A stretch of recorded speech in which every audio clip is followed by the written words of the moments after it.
that we won't invest in it? Well, Yeah, I understand. Yeah. Here we go, another off the wall. I tell you. Hello, today I have here Lyla Wu. I'm Neil Ramsay at the Ratcliffe Art and Design Incubator. And Lyla is one of our Ratcliffe Fellows in the year 2024, or did you start in 23? 23 to 24. And also a Doctor of Design candidate here at FIU School of Architecture. And so, Lyla, welcome. thank you for having me. And Lyla, what's the name of the company that you have? Um, I had Had.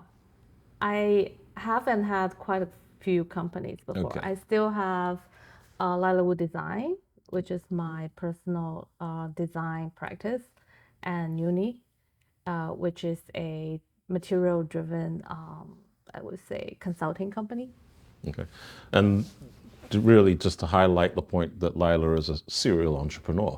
So it makes good sense that she's in the Ratcliffe Art and Design Incubator, because here we are art and design and entrepreneurship, and working very much on innovative practices and experimentation and holding space for such.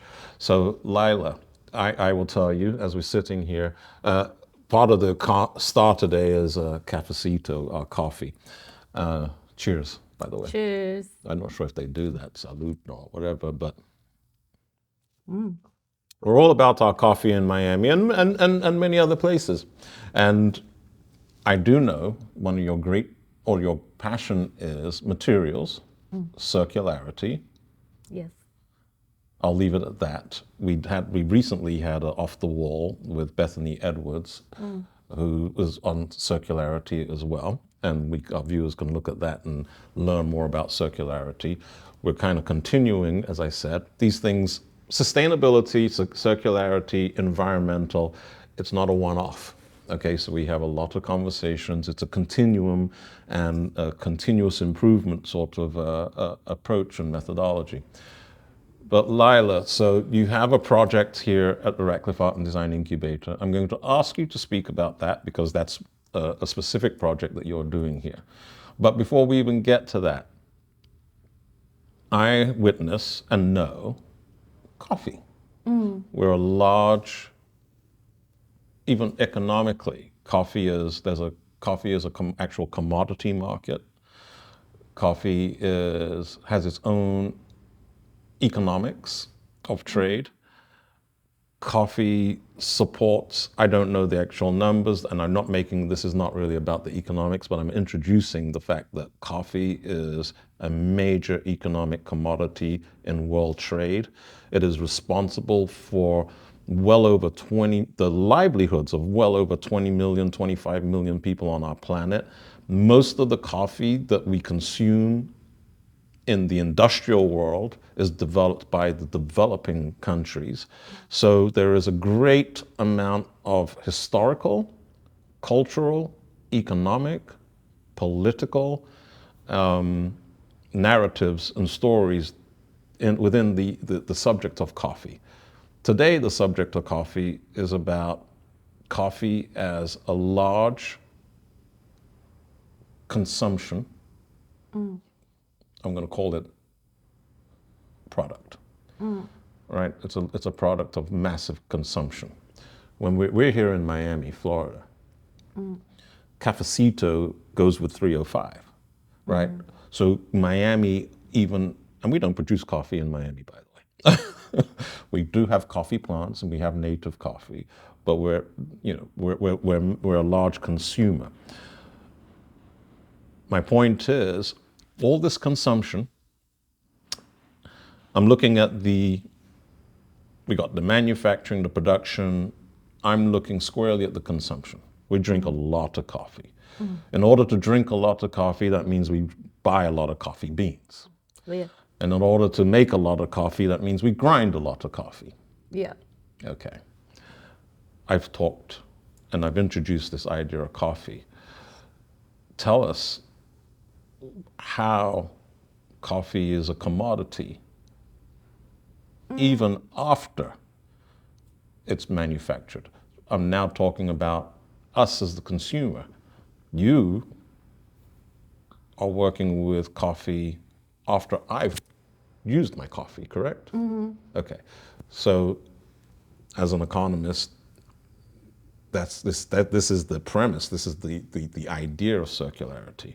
So could you tell us how, I'm going to call it, coffee is post-consumption could be a commodity and an environmental contributor in terms of positive contributions? To be honest, if you Google coffee recycling on YouTube, you might already find tons and tons of videos, DIY videos made by consumers on how they recycle their coffee ground. And for me, I'm a coffee snob, to to be honest with you, and I used to own a cafe. But I'm terrible. Serial entrepreneur. Yeah, I had a cafe. I had it just because I had another 3D printing lab. And while my customer waiting for their print, they got nothing to do. So I thought, oh, why not just open a cafe so they can wait and chat, exchange ideas in the cafe. So that's how it started. And every day we produce a lot of coffee ground waste, and that got me started thinking, oh, can I just tie it up together, turn these coffee ground into another product that the makers can produce something out of. Then I started doing all of this out of like a pro bono or out of just passion and interest. Sure. Okay. Without Your desire and love for our nature and our planet. You see that Exactly. it could improve something that we're doing wrong. It originated from in-house waste, basically. In-house waste. Yeah. Okay.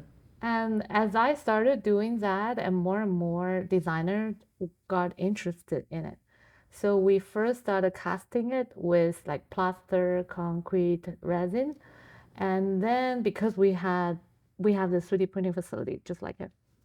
So we were like, oh, can we 3D print coffee ground? So at that time, I couldn't find a commercialized extruder. So I actually developed my own extruder. So you had a make or buy decision. You couldn't Yeah. find one to buy, so you had At to that make time. it. Actually, it exists, When but you say it's at that time, could you give us some sort of like context? 5 years ago. So in the 2000 teens. Okay. Uh, there actually, to make a correction, there were extruder in the market, but they were either too big or too expensive.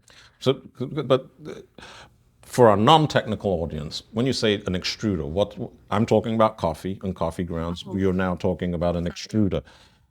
Yes. And I know. So let's.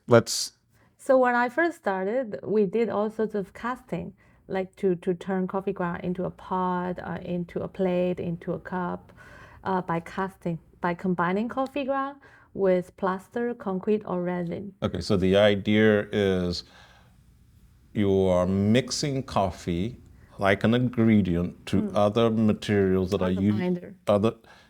And then this coffee can replace what material is the coffee replacing? What's the incremental progress here? I mean, so if I'm like thinking about this, as a layperson, I got a cake, right? And I know I put these three ingredients in and I get a cake. I've come along and I said, you know what? There's a lot of coffee here. Cellulose. Cellulose. Yes. Okay. And that's the replacement. Or you can consider that could be like a wood pulp or wood fiber replacement. And what's the gain?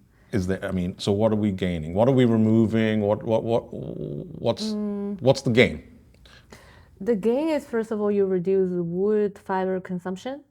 The second gain would be if you combine coffee ground with one of those binders, such as concrete, it actually can make concrete stronger. Okay. So Okay. that's like a plus. All right. So That's a plus. coffee wakes us up. Yes. And It's coffee makes social. concrete stronger. And coffee makes concrete stronger. Yes. And when you mix it with resin, and you of course use less resin. But at that time, we were not thinking so much in the economic terms. And of course, we all know coffee can be used as biofuel. You can, if you have a fireplace at home. You know what? We don't all know this. So Oh, we don't all know coffee can be used as a biofuel, and that's okay. This is why you're here. This is why we have Off the Wall. This is why Ratcliffe is here, is to help translate what goes on in this institution up in a preeminent research university with a lot of doctors and doctorates and so on and so forth, researching some of the most minute materials and specimens, and indeed making an entire career out of it. This is exactly why we're here, is to help our viewers understand, okay, how's this helping them? So now we just said, they got a ton of coffee. Most of our viewers drink the coffee. Most of our viewers are spending $5, $7, $9, $10 a day on coffee. And now what I'm saying, this is a post-consumer material. here's the most, I would say, prominent usage of waste coffee ground, which is turning it into biofuel. You can easily bind it together or compact them together like a box, and you burn it in your fireplace. Or, I mean, if it's in domestic usage, I'm talking about. Most of my talk is about domestic Of course. instead of industrial. All the Miami fireplaces that we got to burn in the So winter. imagine you live in Canada. Well, Or this is, yeah, of course. No, but this is Seattle. fantastic. Yes, because I travel, you travel, and in London, for in example. London, yes, I'm burning. When I travel, I'm burning. Save all your coffee ground and turn them into your, So I have a practical question. yeah. Is that on the market? Can I go and buy a coffee brick to burn as fuel? In some countries, yes. In Like some countries, yes. Sweden, the Scandinavian countries nowadays. Actually, in London, there in Britain as well. I think there are a couple of companies doing coffee ground collection and turning them into coffee log. Okay. And for the sake of this conversation, I'm going to keep moving it along, right? You're very vertical in coffee. We can have infinite amount of podcasts and shows about coffee. Yeah. That just happens to be the material that you're using in Ratcliffe Art and Design, but you're really about circularity, sustainability. So that's the story, that's what I'm relating here, that we have this ubiquitous waste product. As an economist, I see that as an asset. Why? Because it's cultural and it's about retraining our thoughts. And the reason I'm going here is because you chuckled and I was like, well, where can we get the Scandinavia, you know, but we're kind of afraid to say, yes, Scandinavia. Why? Because they do a lot of things better than we do in terms of progressive thinking on the ideas of environmental and science. And they're colder. It's colder. The weather is colder there. But the point I'm getting to, it's cultural. That's Yes, what I'm trying to say. It's cultural, right? Everybody has coffee. Yeah. Everybody has waste. We're all producing waste. What we do with it, how we treat it, how we behave, and what I'm saying is the reason I call it an asset is because it's cultural. Right? I turned the term. So it's not waste, it's not rubbish, it's not garbage. I'm like, that's an asset. That's a cultural shift, is to think about after I've consumed something, how is that now an asset, right? And that's the conversation. That's where I want to go with this, because you hinted at it, Scandinavia and so on. Let's move from coffee. Let's move to your passion, circularity. You're a wealth of information on this. So yeah, I want to bridge this conversation. Yeah, you're in the ivory tower, you're doing the research, and you have the resources and the funding and the science grants and the habits. And then we have the real world. This is all real world. I don't mean it that way, but then you have the world outside of these institutions and this type of research and this type of resource earmarked for this. And we have to now take this out here and convert this into sustainable living ideas that we could improve our lives today. I'm alive today, by the way, okay? So it's nice what you might come up with in 20 years. Too late for Neil, right? So this is why I think there's a certain urgency and agency to this matter, right? Yes. As an economist, I know we have economies of research. What do I mean by that? There's entire economies and systems held up by the ongoing research of things, not the delivery, not the commercialization, simply just to continue to learn about things. That's an economy in and of itself. So what I want to talk to you about is, great, you're learning it. How do we distribute it? How do we deploy it? What needs to start happening for us to see the results of the progress and what you know? You have this knowledge, right? And we're here and we know we can do all these wonderful things. I'm simply saying we have 25, let's say we have 25 million tons of coffee grounds. And we can do bricks, we can do all these other things. That's just coffee. Yes. Just your passion. Where do you see we can be making progress? And I mean on a level of community where people could participate and engage in an inclusive fashion where it's not so exclusive. Oh, you must have $10 million. Oh, you must have a research grant. Oh, you must be an expert doctor on this. What is it that we can do? What can I do? I drink a lot of coffee. I'm still I drinking. do too. All the coffee grounds that I'm using in the lab here are from my own home wastage, home coffee. So they basically my personal waste, right? Yeah. And the amount of personal waste I generated is quite astonishing too. So I was like, oh, that's a lot of coffee that I wasted. So I felt like prior to Coffee Ground, everybody want to talk about circular economy in the sense of what's the impact of this material to our society. Let's say we spend a lot of energy to recycle something, but then there's not a lot of it. But we all know that coffee ground has a lot, but then compared to other waste, let's say plastic, it's very small. If you compare the coffee waste to plastic waste globally, the problem of plastic apparently is much bigger. So people will be asking, why are we spending this energy and effort in recycling coffee instead of recycling plastic? Valid question. Yeah, because I actually tried both. I worked on both. Prior to Coffee Ground, I did a lot of plastic recycling, but then plastic seems to be this material that people find it either cheap, undesirable, um, and people don't even want to use virgin plastic nowadays if they have the option to use wood or metal. The only reason they use plastic is because they have no other better option, or it's cheaper. It's the cheapest option. So And for convenience. so my understanding what you're saying is, so even again, I'm going to go ahead and go back to this. A lot depends on how we, as a culture, as a people, perceive It is. these materials, and that's now affecting how and what gets reused, Exactly. or what, maybe I should say, what it's affecting is what gets invested in Yes. terms of our environmental. It's often overlooked Gotcha. that people think a material is a scientific problem, but it's also a cultural problem, right? We do build emotional connection to materials instead of just economic connection. It is economic, but if you have a choice, let's say you wear cotton and synthetic, let's say synthetic leather. So which one would you prefer? You probably prefer cotton. You prefer something natural to the skin. Sure. So when you have a choice to be closer to natural ingredient, you feel automatically closer to that material. So when I compare coffee to plastic recycling, why coffee recycling caught my attention is because it's a lot easier to convince people to recycle a coffee ground than plastic.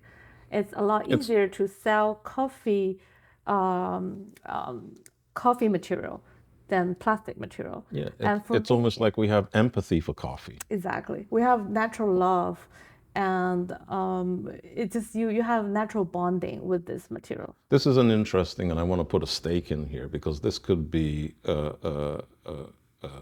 a question for further research and advancement. Is what's the role of culture in sustainability, circularity, environmental treatments, right? So actually, for me, recycling coffee ground is not just about, oh, I drink a lot of coffee, I have a lot of waste. It's more of Oh, That's my thing. That's my shtick. yeah. So, what is the right medium to educate the next generation of consumers when it comes to circular economy or circular culture? So, I think coffee ground become a natural candidate for this role because we all drink coffee. It's one of the most universal, globally universal medium for everybody to have a conversation. Yeah. And you mentioned cotton or clothing, right? Yes. Cashmere. And so when it talks about this, and I thank you for this, and I don't want to get stuck on it because I can sort of get stuck when you give me an idea. Now I'm stuck on the role of human empathy and how that affects this entire conversation. Economics, supply chain, materiality, investability, and ultimately the production supply chain. And it comes down to this really, really human trait and understanding of empathy. What is it that we feel a connection to and feel that we can see something of ourselves or relate something in ourselves to? And that determines materiality. It's so, because I think now you said it this way, think about wooden structures versus concrete, how some people love concrete, some people just have a visceral response against concrete. I don't want to take it, but these are ideas and things that you're making me think of that I'm just breaking down and want to translate. We're in an institution of learning. That to me is a very interesting one because that has a great economic layover in terms of social psychology. Interesting enough, I have worked in Asia, also Europe, extensively, um, but not yet in the United States.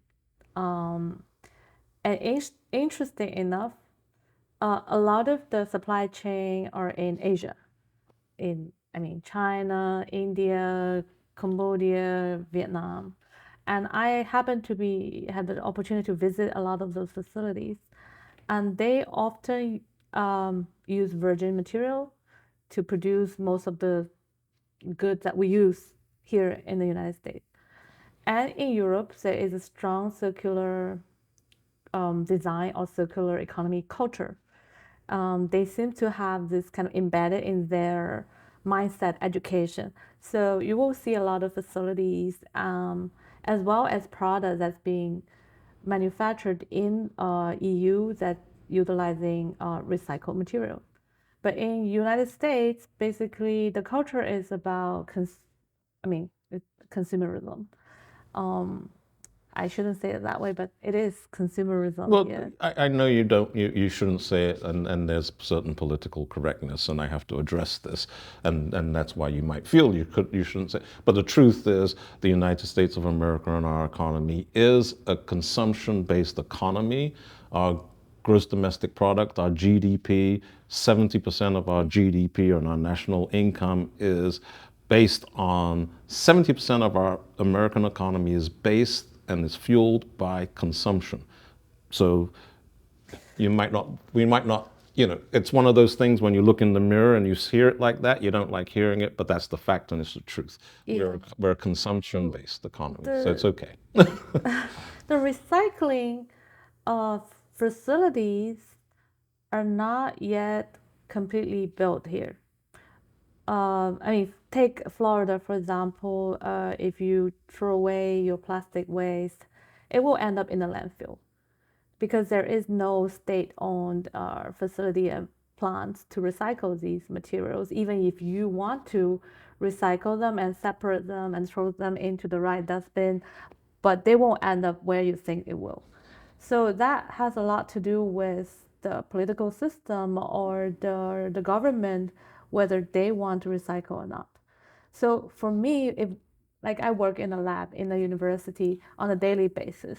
Can I just say something? So this is really, and I just, because we have an audience, these things get sensitive, but it's all intertwined, it's integrated, and that's the part. It's interconnected. Economics is interconnected, so you end up touching on and talking about subjects that, that are often politicized, but this is not political. And so I just wanted to highlight, or Yeah. just to mention that, because we Yeah. have an audience, and it's important for us to understand, to have these types of exchange and dialogue, as you're saying, and for us to uncover and get to solutions.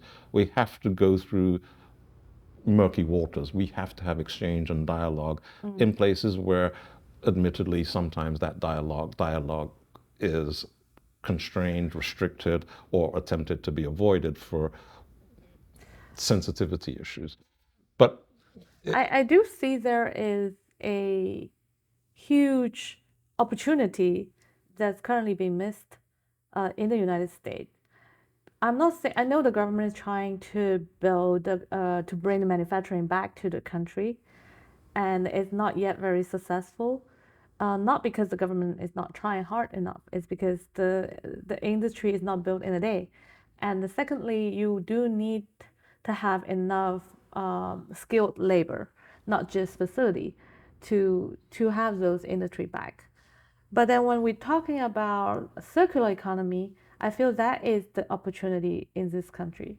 Because if you are not bringing manufacturing back, you can start a different type of manufacturing, which is based on waste.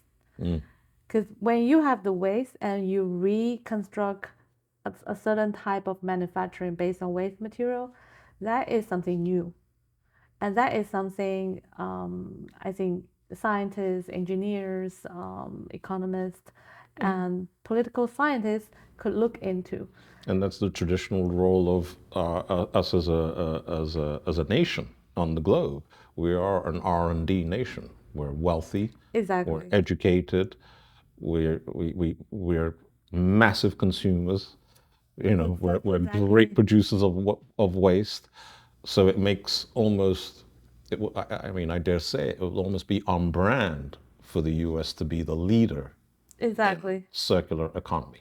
That's why I feel like because my background is design, I was trained as an architect, so everybody thought, oh, you just know how to do buildings, but actually no, I'm actually much more interested in system, how everything System. operate in a system. I think it's very easy for me or even for any designer to come up with the idea how to design a nice coffee cup with recycled coffee ground. That is like an easy design problem. But imagine if you have, like you said, I checked yesterday's 1.5 million tons of coffee bean being imported in the United States last year. Uh, and they are distributed into every household, every supermarket, every cafe, and consumed on a daily basis. So how can we collect these waste? So they're everywhere. They're like dots spread out in the whole country. It Now we only have the system to distribute. We don't have the system to collect these waste. And the other day I was talking to Jacek, the director of Records, that we have two electric bike. I was like, oh, can we use it just to collect coffee ground in this neighborhood?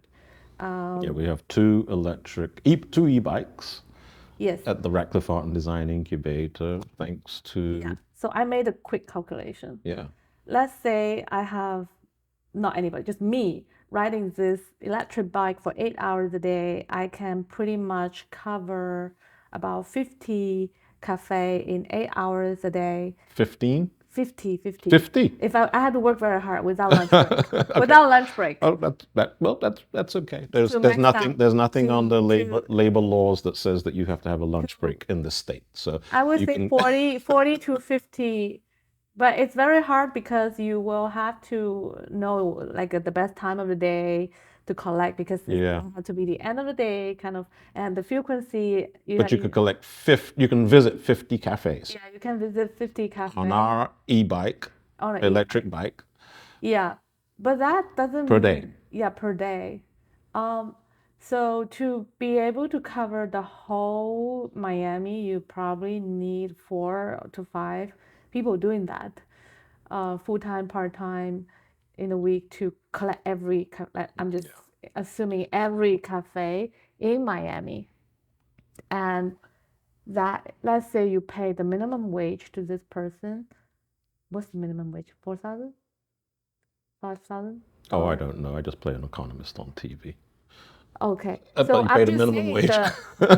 I'm just trying to I'm say just the joking. minimum wage, Yeah, let's say $4,000, that make it two full-timers, that's $8,000 a month to collect. And I factor in everything else, and I think you need two full-timer, maybe three part-timer, let's say just three. So that makes it 12,000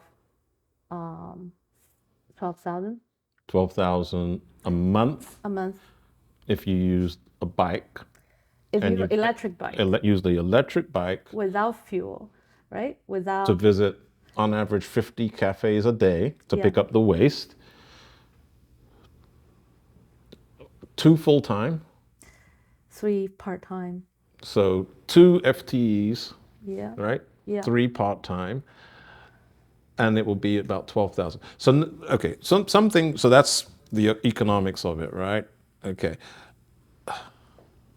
You're hitting on something that now is a different design problem. And I'm just going to bring this up because this to me is just the glaring, and why I think it's very important that we have cross-functional teams. We start to educate and to teach collaborative learning, collaborative solving, and collaborative,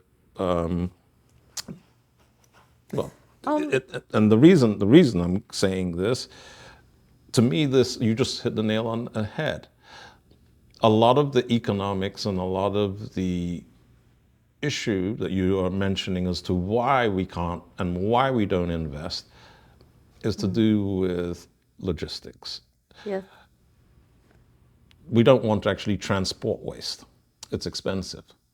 So this now turns to me, and this is something I'm now going to throw back to you. I'm like, well, now this is even more interesting because most of the time what I'm hearing is the reason this isn't done is because we got to go pick this stuff up and we got to transport it to somewhere to be treated and all this. And by the time you invest in all of that, the gains from the recycling and to reuse have been lost.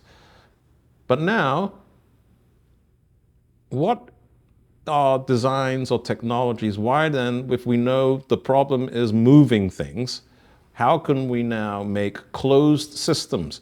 Guess what? If I could consume this material and I could make a waste out of that material, what design, what are we working on that allows me to retake that waste and turn that waste back into a reusable material where I am?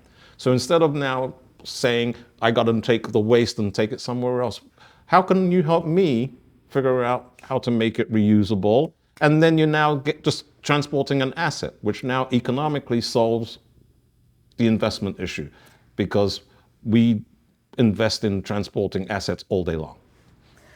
So my suggestion or my idea is not to transport. Instead of collecting all of them and hiring all these people very tediously, and then you have to arrange to pick up, create apps or create, appointment system to pick up. That is very tedious and very expensive. And we're only talking about one type of waste, right? Which is coffee ground. We're not mentioning All plastic, the everything. There's so much waste. So let's say just coffee ground. My idea is to have community centers or school laboratories. They can have easily purchased like the extruder that you just see here in The Radcliffe. extruder. Remember, an extruder is an important part of this. No, extruder, or I actually developed almost like a pancake machine. So it's like a And hot press. my wheels are turning. Look, right here in Miami, we got schools closing, local, like schools, children's schools closing because we don't have the children to fill them. So that we have facilities, we have offices that are empty because we're hybrid workers now, right? This is where I'm saying, we got to come out of our vertical myopic stations and start to look around because I think times are changing. That's what I'm trying to say as an economist. What was last year is not this year. Of course, And of course. that's why I think it needs to be very interdisciplinary and cross-functional, because when you start to work in these, what I'm hearing from you is just, okay, this is logistics, this is timing, this is locations. It's not all about the study of the material. I feel like what America probably need is a system of what I call micro recycling. Micro recycling, as in you don't need to build a huge state-owned recycling plant. It's driven by consumers. So the recycling process and the will to recycle is from the consumer themselves. And you need to set up more of an experience of facilities in the place where they consume, let's say Costco, let's say Starbucks. So you need to have a corner where people can easily recycle, easily turn, let's say in a cafe, like the biggest cafe and most prominent one in Miami, in like a tourist spot. And you can have a small table where people can throw away their wastage and they can see how coffee ground turned into a new product.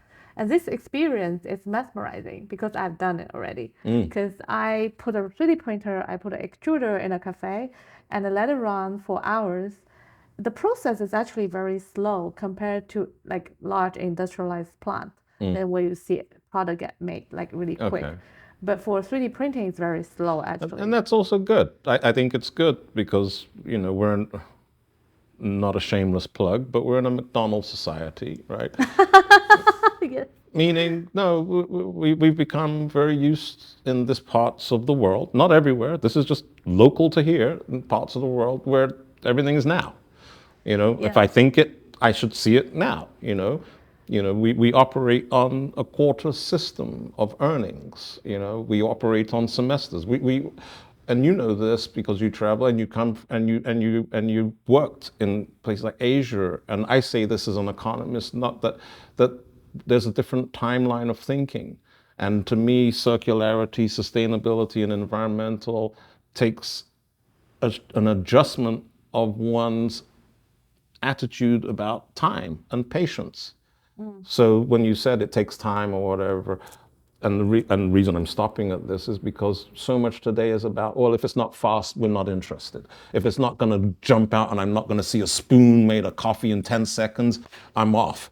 And it's just like, you know what? No. Well, that's why we're in the mess we're in, Exactly. I feel this type of micro recycling center should be cheaply, easily built. Cheap as in the equipment should be as cheap as a microwave oven, any household equipment, like 200, $300. And easy as in anyone from a primary school student to a high school student are able to operate.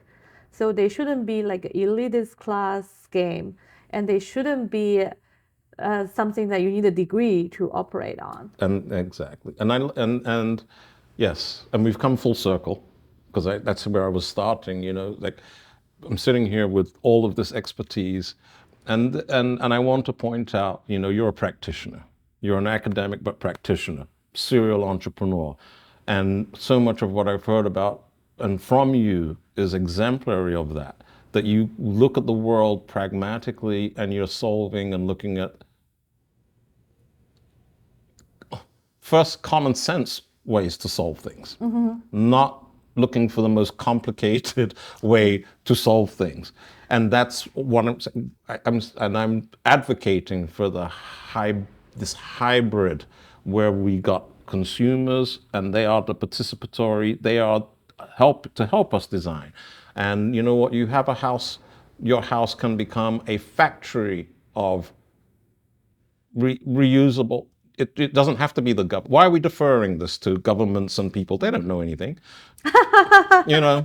But we're, keeping it light here. Yeah, there might be some evidence to that. But but honestly, someone's got the home economics. I come from an era where we were taught home economics. There's nothing wrong with maybe I don't know if home economics is part of general studies. Maybe it needs to come back into general studies because this is where the culture of a home becomes. And it's like, you know what? most of the waste that we produce is produced in the home. Most of the consumption that we consume is because of the home. So guess what? Maybe the home needs to become the design solution in this problem in and of itself.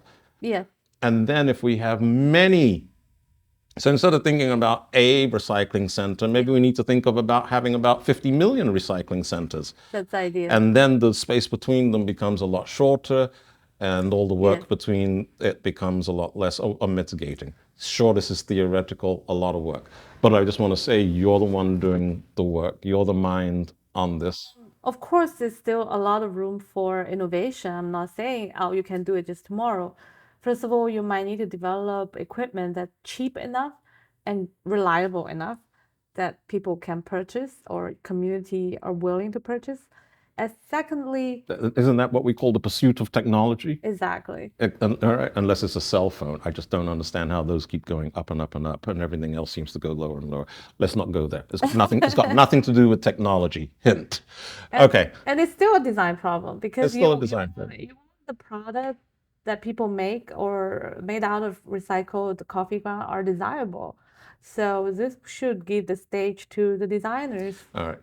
What I would like to do, I think we've come up with a lot of ideas. We've talked about what you do. I've exposed the audience to just a fraction of what Lyla Wu is into, practices, studies, researches, and travels the world about. What can you and I do, and what should we do? And we're going to end it with this. I want to make a difference. You want to make a difference. Ratcliffe Art and Design Incubator is here to make a difference. FIU, Florida International University, is a research university, a preeminent research university as of this date, to make a difference in the world. I'm going to shrink it to what you and I can do. What are we going to do as a suggestion? What do you think we can do? Participatory, and what are we going to work on? What's our mission? Let's help everybody. I think what I'm targeting is a new type of startup that's based on the American situation, the American story, if not solely for South Florida. Because I have researched on so many coffee ground recycling product company, service company in the world, and they are all relatively small. Yes, they're either just selling a few products, a panel, a material, or just customization service. So in general, they're like a 10-person maximum business. So they're not huge. I'm not saying I'm trying to create a huge enterprise here, but I think You've got to scale something. America does have the scale, first of all. And secondly, America does have the technology. I'm talking about not manufacturing technology, but rather Internet of Things. We have the infrastructure. We got a legal system. We got a patent system. We got a corporate system. I mean, corporations are people in America. So I could imagine like I could describe, you have a lot of micro recycling plants, and they can be connected. And we can connect them with internet, we can connect them with app, we can connect all of these places, and then you can create most importantly a community. I love it. You see, so I'm going to close this out with my favorite word. I think when I hear what you're saying, I think it comes down to our mindset needs to be an and. We've been in an or so long, this or that. And really what you're talking about and what I'm talking about as an economist is we need to shift. The era we got to shift this to an and. It's going to be this and that. And that means somewhat of a deconstruction around the idea of siloed thinking. There's got to be somewhat of a deconstruction and a rethinking of distributive sciences. How do we redeploy assets? How do we think about resources? Because our current methodology and historically we hoard. It's the ye with the most resources wins. Well, that's how we're going to lose this battle. Ye with the most resources is going to lose because this is not singular conversation. And that's what's going to happen in sustainability and circularity and economics, art and design. So, Lyla, I'm thrilled that you're here. We're experimenting, we're moving. It's not a single conversation. This is the beginning of a conversation, but it's off the wall. So it's going to be hard. And yeah, we're going to touch some sensitive issues. Thank you so much. Thank you for having me.